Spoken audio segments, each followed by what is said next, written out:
Merci beaucoup. Je pense que c'est normal, comme je l'ai dit, et le maire l'a dit, que les populations puissent réclamer de meilleures conditions de vie.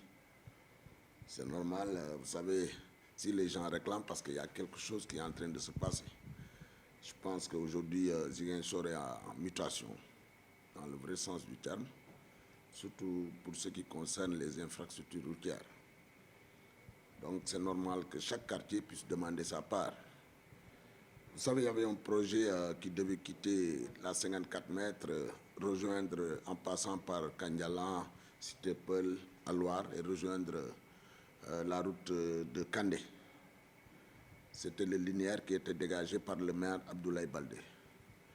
Vous savez, après, quand les techniciens sont arrivés de la CSE, ils ont vu que le boulevard 54 est trop grand pour en faire une seule route, une seule voie. Donc, ils ont mis 2 fois 2 voies. Et donc, c'est ce qui a fait que le projet ne pouvait pas couvrir véritablement le quartier de Alouar. Le maire s'en est ouvert, il était même offusqué parce que les gens ont pris des décisions sans consulter l'institution municipale. Donc, le maire a pris contact et je pense que ça, c'est la première phase qui concerne 5 km de route. Donc, il y a la deuxième phase qui concerne 10 km de route. Donc, le maire a demandé, pour solutionner, a choisi l'axe de Kanyalan Cité-Peul à Alouar jusqu'à Kandé, de faire un avenant ou de changer les propositions qui étaient initialement faites pour prendre en charge le quartier de Alouar.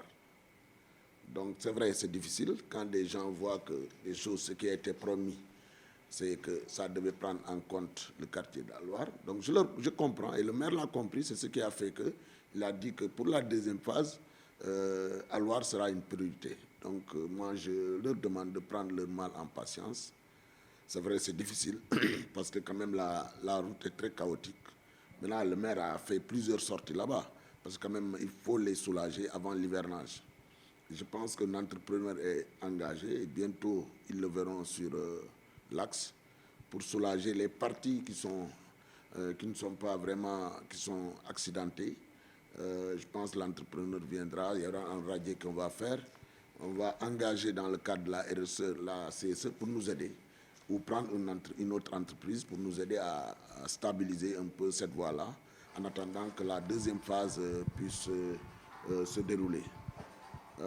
Donc, vraiment, moi, je leur demande que le maire est très sensible par rapport à leurs préoccupations. Donc, je leur demande solennellement et au nom du maire de prendre patience. Et je sais que c'est difficile, mais nous allons quand même faire tout pour les soulager et en attendant que le vrai programme puisse se dérouler. Voilà. Au moment, je pense loin de leur répondre parce que quand même, je pense soit ils ne se sont pas informés ou ils font des agissements dans, c'est pas quoi, des agissements politiques. C'est quand même le problème de la 54 est derrière nous. Vous savez, ce n'est pas aujourd'hui, plusieurs fois, on a intervenu, je me rappelle l'année dernière, 15 millions ont été injectés pour réhabiliter un peu l'éclairage public là-bas. Je parle sous le contrôle de la Sénélec. Et comme vous le savez, c'est des vieilles installations. Les câbles qui sont souterrains sont un peu pourris. Donc, on a acheté avec la Sénélec du matériel qu'ils ont installé. Cette période-là, les lampes étaient éclairées. La 54 était entièrement éclairée. Mais sous peu de temps, ça disparaît. On ne sait pas pourquoi. C'est des aspects techniques. Donc, ce n'est pas la première fois qu'on y intervient. Je peux dire plusieurs fois, les services techniques en rapport avec la Sénélec, véritablement, sont intervenus dans cette voie-là. Alors, ce qui s'est passé, c'est quoi? Il y a un projet, cette voie-là concerne la CEDEAO, qui va à côté de Sénoba là-bas jusqu'à Umpac. Donc, c'est un projet de la CEDEAO. Et donc, les 3 voies qui ceinturent la 54 seront entièrement réhabilitées avec de l'éclairage moderne sur un linéaire de 8 km. Donc, quand les lampadaires solaires sont arrivés, nous avons jugé nécessaire de ne pas les poser pour ensuite les enlever. Donc vous voyez bien que les principaux axes de Ziguinchor ont été suffisamment éclairés, excepté la 54 mètres, le boulevard des 54 mètres. Donc, c'est un choix délibéré.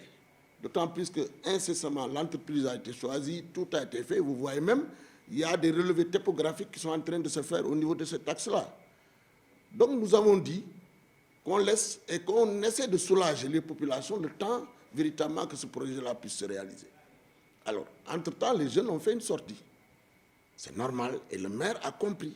Parce que le jour même, il nous a demandé d'aller vers les jeunes pour les expliquer, pour leur dire qu'en réalité, ce n'est pas parce qu'ils ont réagi que nous allons faire, mais c'est parce que nous étions dans un processus d'aller les soulager, un peu de réhabiliter l'éclairage le temps que véritablement le projet puisse se dérouler. Alors, donc ils ont fait la sortie, le maire les a compris et les a reçus ici. Avant qu'il ne les reçoive, il a donné des instructions fermes au service technique de la mairie pour réhabiliter l'éclairage. On a dégagé les moyens, on a acheté du matériel, etc. On a commencé à installer. Avant de les recevoir, il a fait un tour, il a constaté que la lumière n'était pas suffisante, l'éclairage n'était pas suffisant. Alors, au cours de la réunion, quand il recevait les jeunes de Kandialan et de Nema 2, lui-même a reconnu que l'éclairage n'était pas suffisant et qu'il fallait faire des efforts supplémentaires. Et le chargé de ce domaine-là au niveau de la mairie a fait des commandes pour des transformateurs, des condensateurs, horloges, etc. Parce que si vous voyez, les lampes s'allument 24/24, donc il faut des horloges. On avait des horloges qu'on avait volées. On avait des condensateurs que les gens ont volés. C'est ça le problème. C'est-à-dire qu'il faut que les gens reviennent à l'orthodoxie, parce que ce n'est pas parce qu'on n'a pas fait. Des choses ont été installées et que ça a été enlevé, volé, je ne sais pas par qui. Donc, on est dans le... Parce que la deuxième ligne doit être électrifiée. C'est-à-dire qu'on va régler le problème de l'éclairage pour la deuxième ligne. Donc, ça, c'est derrière nous. Parce qu'eux, ils ne savent pas. Il fallait quand même... C'est ce qui se plaignent. Il fallait aller vers eux, s'imprégner. Nous avons dépassé le problème de la 54. Mieux, nous sommes allés très loin avec les populations. Nous avons visité Nema 2. Et le problème de Nema 2, avec les services techniques de l'État, la CNO et la Sénélec. Nous avons visité, nous avons compris, parce que leur préoccupation, c'est vrai, il y a l'éclairage de la 54, mais il y a plus l'accès à l'eau, l'accès à l'électricité au niveau du quartier. Parce que le quartier n'est pas loti. Parce que ça entre dans l'emprise de l'aéroport. Donc, c'est une restructuration qui doit se passer. Et ça, c'est un budget de 1 milliard et quelques. C'est en rapport avec l'État du Sénégal, avec le ministère de l'Habitat et du cadre de vie. Donc, nous y sommes. Le maire est en train de le faire. Donc, nous avons fait un tour avec les populations.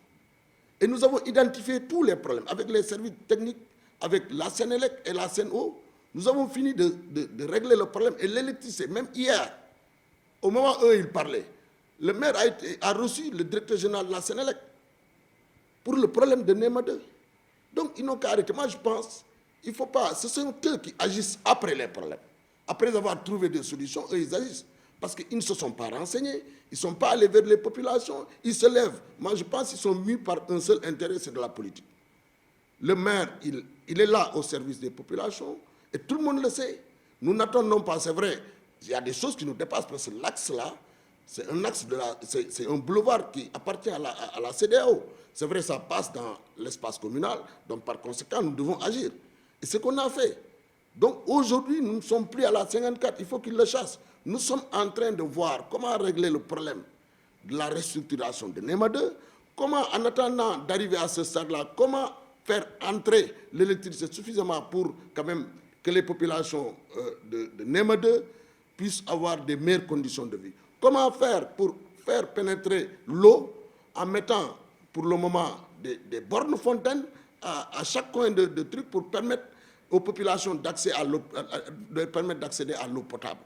C'est ça la préoccupation. Ils ne savent pas. Donc, moi, je pense qu'avant de critiquer, avant de se mettre à parler, il faut aller vers l'information, soit au niveau de la municipalité, soit au niveau des populations, ils vous le diront. Parce qu'ils sont partis pour parler au nom de France, parce qu'ils n'ont pas peut-être de sujet. Mais donc, moi, je pense Il faudra revoir leur manière de communiquer, et ça c'est important. Parce que la mairie n'agit pas après les problèmes, parce que c'est normal, quand des populations sentent qu'il y a des problèmes, elles doivent se signaler.